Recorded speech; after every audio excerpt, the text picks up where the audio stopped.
go right. How revealing was that game about this team, you think? I mean, it's our first true, test. Throughout the season, there's ups and downs, but the teams that can find a way to push through that and come out victorious in games like that, it's a true battle scar. How different a feeling was it in the locker room after the game than in the previous 5? Oh, it was electric.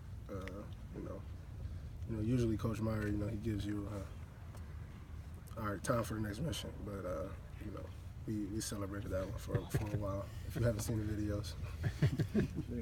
What about this Barkley? What do you think of this? I haven't really watched film on him yet. I'll do that today, but from watching him play last year and the few games that I've watched plays, he's a special talent. What makes you say that, Chris? I mean, what does he do as a running back that sets him apart a little bit you've seen of him? As far as running the ball, I mean, he's the full package. Make guys miss. He can run physical, fast, strong. So,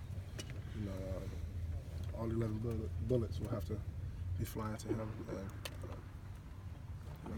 How do you feel like you guys defensively played Saturday? You obviously made a lot of key adjustments at halftime. Were they just, Coach Meyer said they coached really well in that game and pulled out some things you hadn't seen, but how do you rate how you guys ended up doing it at the end of the day?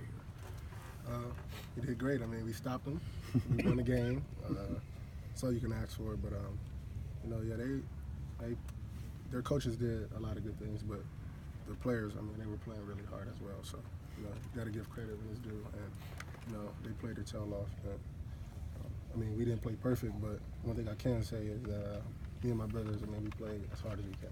Hey, Chris, it seems like the pattern emerging is that you guys get gashed on the opening drive until the very end.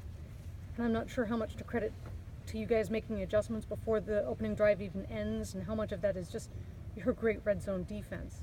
Is that a trend that you guys have noticed, and what should we attribute the eventual success of their opening drive to your defense? The biggest thing is I feel as if we bend but we don't break. No matter how tough it's going, we always feel like we're going to get a 3 and out. Whether that's them driving all the way down the field and we feel like, okay, we want to hold them to a field goal. Or even if the offense turns the ball over. We look forward to those challenges.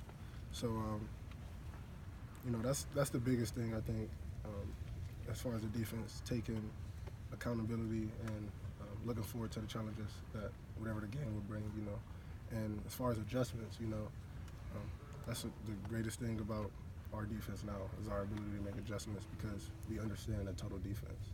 So those are the 2 biggest takeaways that I take from it. So when you guys are making adjustments, it's not really chaotic out there? You guys feel like even if somebody is showing you something you haven't seen before in film, you guys can just adjust on the fly with no problem?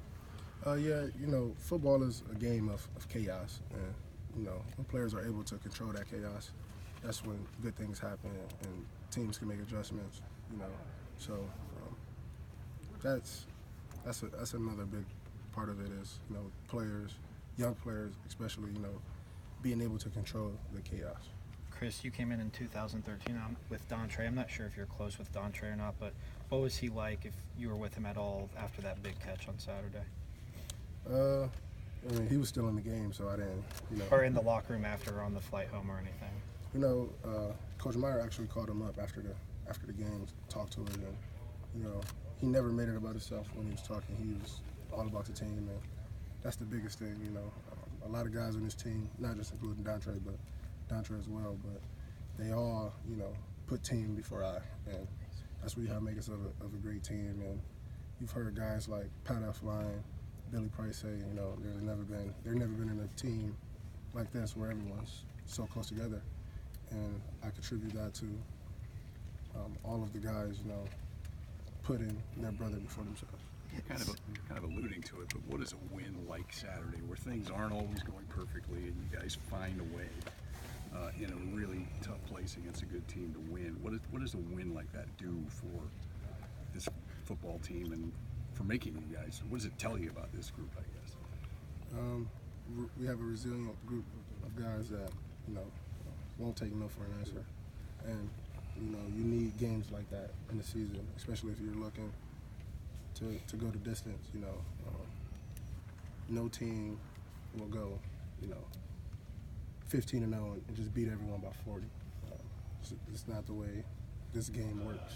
So in order to pull out a close game like that, you know, it means everything to this team as far as us continue to grow. Chris, when you get back at like 5 a.m. after a long road trip like that, is it tough to get back into a rhythm? And did the off day kind of help get your batteries recharged again? It's around that time of the season where everyone is feeling some type of injury. You know, no one's 100% at this time of the year, but you know, it is good to get sort of a day off. But now it's time to go back to work. You were asked about the red zone. What is it about you guys, though, in the red zone on defense that makes you so tough?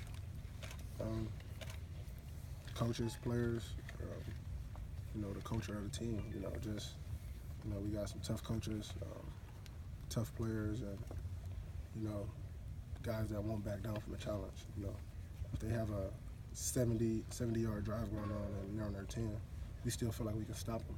You know, there's never a doubt in our mind that we can't stop someone. So that's the biggest thing. You know, the ability to be able to be humble and confident at the same time. So Seaman was first and goal from the 4 for them Saturday night. What was the feeling in the huddle? With our offense scoring, we knew it was going to be a 4-down drive. You know, they were going to go for it on 4th down regardless. So our biggest thing was to get them to 4th down, and then, you know, one play, one stop, game over. So we had to take control of what we could control, and that's what we did. The defense has been playing. Before that, what was the conversation during the timeout before he went out there and made that stop with? We knew they were going to pass the ball, so we had to make sure that guys in coverage stayed in coverage to give our D-line a chance to rush, and our D-line got off the ball so quick. So you know, it was just, it kind of gave you a feeling of the Penn State 2 overtime game, the sack to end it, but it was amazing. The defense has been playing so well overall, Chris. What's maybe one thing you guys want to get better at, though? Is there one like focal point that you guys like? We have to get better at this. I don't know as of right now. You know, I haven't watched the game yet, the Wisconsin game, so I can't say how we're going to adjust from that game or change from that game. But there should be changes that we should make because we didn't play our best ball. Having been to Penn State before, did this allow you to be prepared for that kind of environment? And obviously, Saturday night was very raucous up there in Camp Randall. Is there something to be said for having experience in those kind of settings, Chris? Yeah, there's some sort of experience, but you know, I've been there before. But there's some guys on the team that's never been there, and you know, it's I mean, Camp Randall was a crazy place, but you know, Penn State is a crazy place as well. So, you know, for me, I mean, I'm pretty prepared. I kind of know what to expect. But there's some guys that think they know what they're going to expect, and it's not going to be what they think. As a player, do you have to experience that though to understand it? I mean, as a player, can you really tell somebody what something's going to be like until they actually go through it? Nope, you can't. That's the scary thing about it. I mean, you can tell them all you want of how your experience has been, but their experience may be totally different. You know. So, being that you have been there, is there one thing that you're like dreading about going back because of how close that game was 2 years ago? Oh no, I wouldn't say dreading. I actually love going on the road. It's nothing like playing someone and the whole crowd is against you, and knowing that you're not just fighting them, but you're fighting the whole arena. You know, it's something that I enjoy.